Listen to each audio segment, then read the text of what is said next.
Mardi 2 juillet dans Ici tout commence. Carla et Bérénice font une troublante découverte. À la villa, Suleiman profite de la piscine, tandis que ses amis se précipitent autour de la table de brunch. Quand Cléo vient demander s'ils ont besoin qu'elle leur cuisine quelque chose, Suleiman se dépêche de sortir de la piscine pour lui demander un œuf à la coque, ce qui n'échappe pas à Pénélope. Lorsque les adultes rejoignent les ados, Carla fait exprès de rentrer à l'intérieur afin d'éviter Paul. Mais ce dernier la suit et la retient par le bras en l'incitant à faire attention à ce qu'elle dit ou à ce qu'elle fait, au risque de le regretter. Plus tard, Rose va voir sa fille, qui est en compagnie de Bérénice, lui reprochant de ne pas s'être excusée auprès de Paul et de continuer à être désagréable avec lui. Carla explique qu'elle ne lui fait pas confiance, révélant les menaces qu'il a proférées à son égard un peu plus tôt. Rose pense qu'elle dramatise la situation. Piquée au vif, Carla accuse sa mère de se jeter sur le premier venu uniquement parce qu'elle ne supporte pas que son ex se soit remis avec une petite jeune. Mais Rose ne se laisse pas atteindre par ses propos.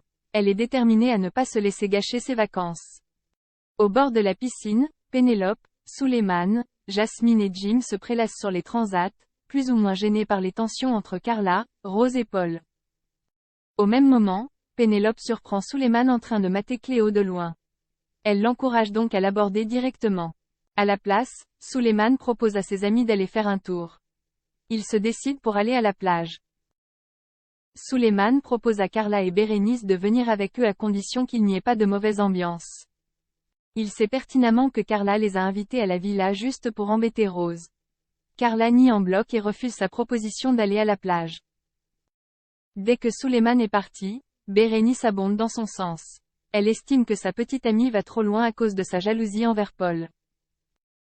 À nouveau, Carla assure qu'elle n'est pas jalouse.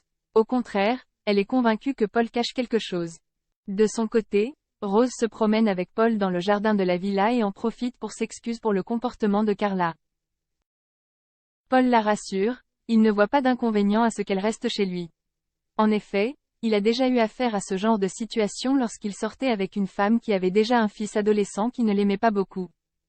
Rose avoue que même si elle ne connaît pas beaucoup Carla puisqu'elle a découvert assez récemment qu'elle était sa fille biologique, elle la connaît suffisamment bien pour savoir qu'elle ne pense pas à mal en agissant comme elle le fait. Paul décide ensuite d'emmener Rose faire un tour à bord de sa voiture de collection. Cette dernière accepte à condition qu'il lui laisse le volant. Seule dans la villa, Carla et Bérénice montent à l'étage et croisent Cléo. Celle-ci leur raconte qu'elle travaille à la villa à l'année, mais qu'elle ne voit pas beaucoup Paul car il voyage souvent. Et quand il ne voyage pas, il reste enfermé dans son bureau où personne n'a le droit d'aller. D'ailleurs, il y a un digicode sur la porte. Cela suscite la curiosité de Carla. Une fois Cléo partie, elle réussit à craquer le code après plusieurs tentatives. Carla et Bérénice entrent à l'intérieur du bureau, découvrant un mur entier où sont exposées des armes. Effrayées, les deux jeunes filles le prennent en photo avant de ressortir du bureau. Peu après, Paul et Rose reviennent à la villa après avoir fait un tour en voiture. Rose déclare avoir adoré ce shoot d'adrénaline. Paul se rapproche d'elle pour l'embrasser et elle lui rend son baiser. Enzo encaisse une déception. Suite au départ de David, Enzo a récupéré sa chambre à la coloc des Marais. Il a à peine posé ses affaires qu'il est déjà en train de mettre en pratique toutes les idées qu'il a eues pendant la nuit pour son nouveau concept. Vic vient le soutenir, certaine que le roi va accepter de lui confier le restaurant éphémère. Enzo lui suggère alors de travailler à ses côtés comme seconde, ce qui plaît à sa petite amie.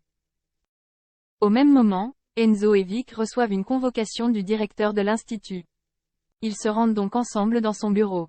Le roi annonce qu'il offre le poste de chef du restaurant éphémère à Vic afin de la féliciter pour ses examens de fin d'année, où elle a terminé major de promo. Quant à Enzo, il lui propose d'encadrer le restaurant éphémère. Il sera donc rémunéré pour accompagner Vic dans la création de son menu, dans la constitution de sa brigade, puis au gré des ajustements nécessaires au restaurant. Très intéressé, Vic demande toutefois un délai de réflexion à leur roi avant de prendre une décision. Dans le parc, Enzo avoue à Vic qu'il est déçu par la proposition de leur roi car il s'était projeté comme chef du restaurant éphémère. Il regrette de ne pas pouvoir cuisiner. Vic lui fait voir le bon côté des choses, être encadrant lui permettra d'être payé et ils vont pouvoir passer l'été ensemble. La jeune fille réussit à convaincre son petit ami d'accepter la proposition de leur roi en avouant que sa présence à ses côtés la rassurerait. Kelly dit adieu à Lionel. Solal et Lionel se rendent à l'amphithéâtre pour le premier jour du stage d'été. Parmi les participants, il y a Matteo, le petit ami de Jude, mais également Zoé, la sœur cadette de Lionel, qui retrouve son meilleur ami d'enfance Gary, ainsi que Thelma, qui arrive en retard. Lionel établit alors quelques règles essentielles concernant le respect de la hiérarchie, l'implication et la ponctualité. Pour leur premier exercice, Matteo et Thelma sont en binôme. Quand Solal passe voir leur assiette, la jeune fille en profite pour lui dire à quel point elle est heureuse de le revoir. De son côté, Lionel se montre intransigeant envers la recette de Gary et de sa sœur. Il est alors interrompu par l'arrivée de Kelly. C'est en effet l'heure du départ en Bretagne pour Kelly qui a décidé de travailler dans le restaurant de Salomé. Sa mère fait le voyage avec elle pour l'aider à s'installer sur place avant de revenir à l'institut dans la semaine. En observant Lionel et Kelly, les participants du stage d'été comprennent mieux pourquoi il était aussi exigeant avec eux depuis le début de la journée et éprouvent de la compassion pour lui. C'est avec beaucoup d'émotion que Lionel et Kelly se disent adieu.